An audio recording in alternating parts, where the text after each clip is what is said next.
أردت أحرف الهوى فكلانا في هواه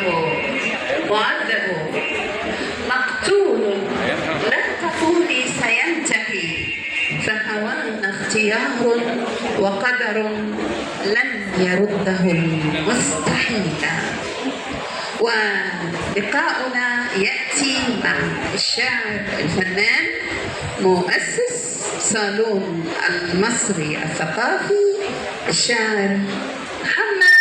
المصري.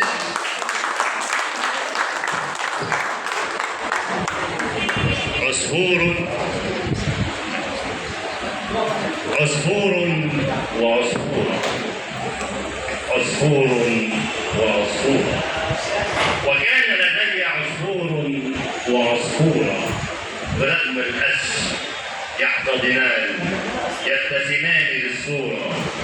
ويبتسمان أوجاعي بزكزكة لها طعم الغناء المر مختلقا بأسماعي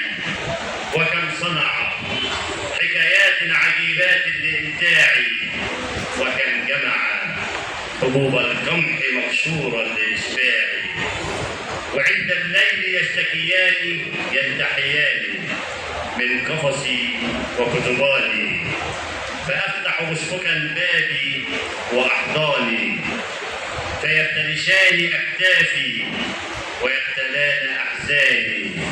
لأناتي وأشعاري وكأن يكتبان الشعر مثلي فوق دفاتري وعلى شباك أفكاري تمازحنا فلم أعرف هل العصفور كان هما أم أنا حين لجأت للطيران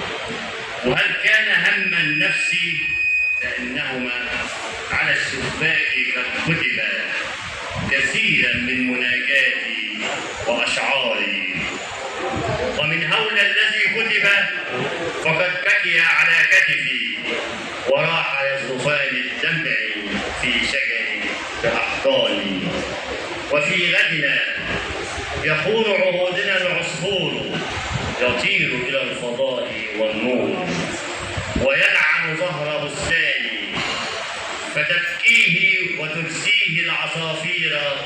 التي جاءت تعزيني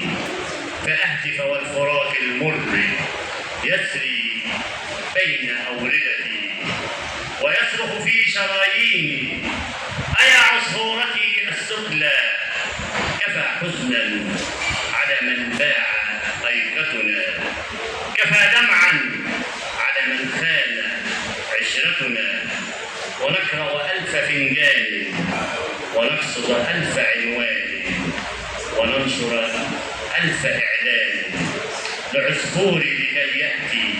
ولا يأتي ونغلق كل شباك فتحناه ونهمل كل بستان زرعناه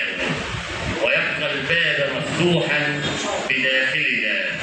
لكي يأتي لنا يوما وبالأحضان نلقاه وعند عشائنا يوما يدق الباب دقات لها معنى ونعلم أن العصفور أتى يبكي وقد ضاعت جناحاه ويحكي قصة الدنيا التي ذهبت بيميناه ويسراه ولم يدرك بفطرته بأن النار غير النور ويبكي عشه المهجور وتهدأ زقزقات الحزن فوق شفاهه السفلى ولم يكمل حكايته وفوق صدورنا أخفى وقد